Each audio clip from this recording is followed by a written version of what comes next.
Hi there, are you tired of being told that your labs are fine while you're still exhausted, irritable, and carrying that belly fat that just won't budge? What if I told you those symptoms are not random? They're red flags of insulin resistance. And here's the truth. Unless you address it, it doesn't just go away. It compounds over time. In today's video, we'll uncover why insulin resistance starts showing up in your 30s and 40s, how it connects to your gut, your mood, and your hormones, and the 3 simple steps you can start today to reverse it. Stick with me till the end because I'll also share a free guide that takes all the guesswork out of protein and gives you the recipes to start balancing your blood sugar today.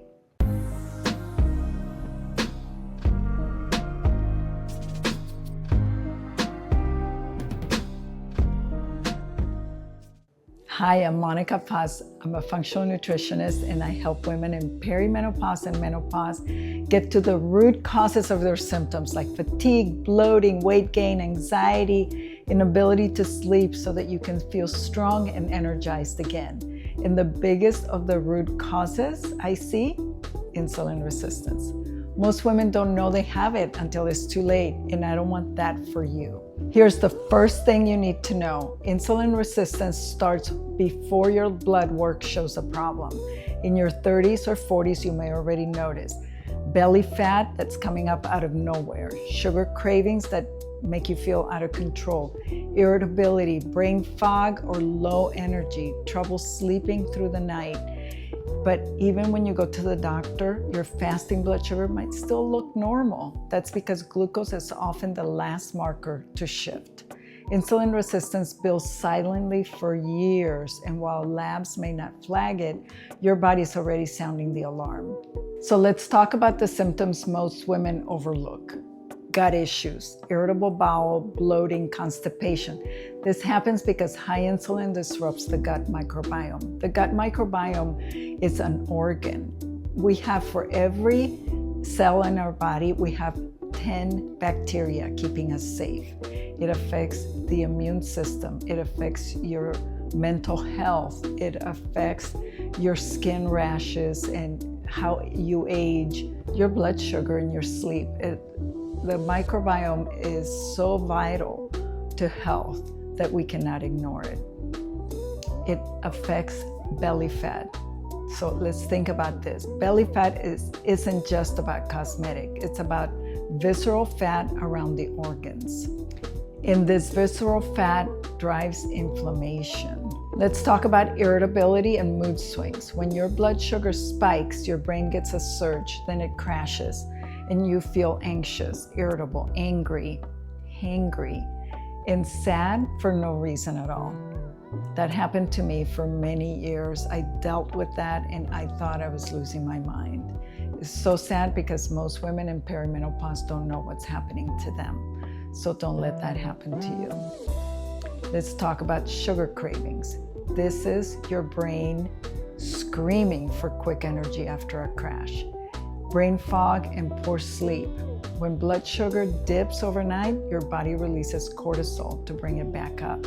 That's why so many women wake up between 1 and 3 in the morning and they can't sleep. And then there's anxiety and depression because unstable blood sugar doesn't just affect your body, it directly impacts your mental health. Now here's where it all comes together. Insulin resistance isn't just about diabetes. It's the hidden root of so many chronic conditions in women, like heart disease, dementia, Alzheimer's, and of course, type 2 diabetes. That's why Alzheimer's is now called type 3 diabetes. But it's also the hidden cause of the daily struggles so many women think are just aging.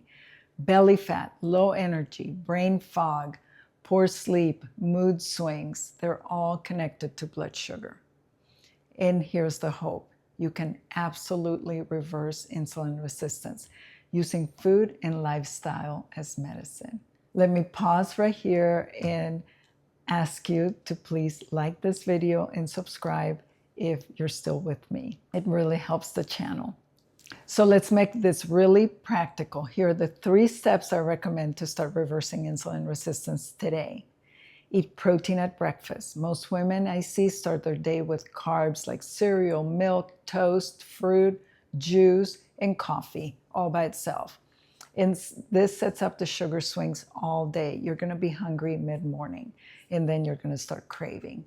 Aim for at least 25 to 30 grams of protein at your first meal. For example, 3 eggs with spinach, avocado, chia pudding with protein powder, with nuts and seeds, Greek yogurt with nuts and seeds. All of this is going to contain protein, which is going to balance out your blood sugar. And this will make you feel like $1,000,000 because no longer are you going to be craving all morning and dipping into your coworker's candy jar, but instead you're going to be evened out. Your moods are going to be balanced, and you're going to be able to wait until lunch to eat, again, a protein-containing meal. Step 2 is to increase your fiber intake to about 35 grams per day. That seems like a lot, but fiber slows down how carbs are absorbed. It feeds also that gut bacteria we talked about, and it helps you feel full. For example, add chia or flax to smoothies, swap white rice for lentils or quinoa, build salads with beans, greens, and colorful veggies. And remember, you can track your protein intake and your fiber intake with the Chronometer app or any other app that focuses on nutrition.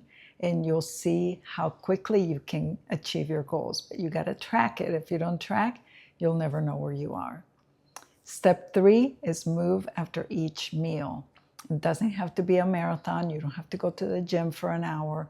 This is one of the simplest, most powerful tools you can have for managing your blood sugar. You don't need to overdo it. Just 10 minutes of walking, stretching, or even some air squats by the sink helps your muscles soak up glucose. And did you know that your calf muscles, when you move your calf muscles, you're actually helping your body process that excess sugar?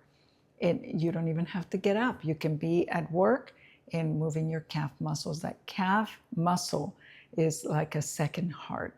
It brings all of that circulation up to the upper body, and it helps not only clear the blood sugar, but also it helps your heart in pumping blood through your body. It's remarkable.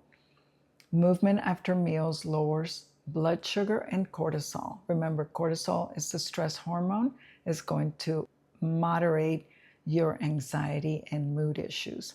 It tells your body that you can use fuel efficiently. So here's the big picture. If you're dealing with belly fat, cravings, poor sleep, anxiety, or depression, is not just in your head. It's your blood sugar talking. Insulin resistance starts early, but you can reverse it meal by meal, one bite and one habit at a time. Start with protein at breakfast. Aim for 35 grams of fiber and move after meals. And to make it easy, I created a free protein guide for you. It shows you exactly how much protein your body needs, plus recipes. It compares the different protein powders so you can make a decision on what you want to put in your body. And you will get some recipes so that you can hit your goal without having to overthink it. So grab it at the link below, and don't forget to like this video, subscribe for more tips, and tell me in the comments which of these 3 steps will you start today. I look forward to hearing back from you.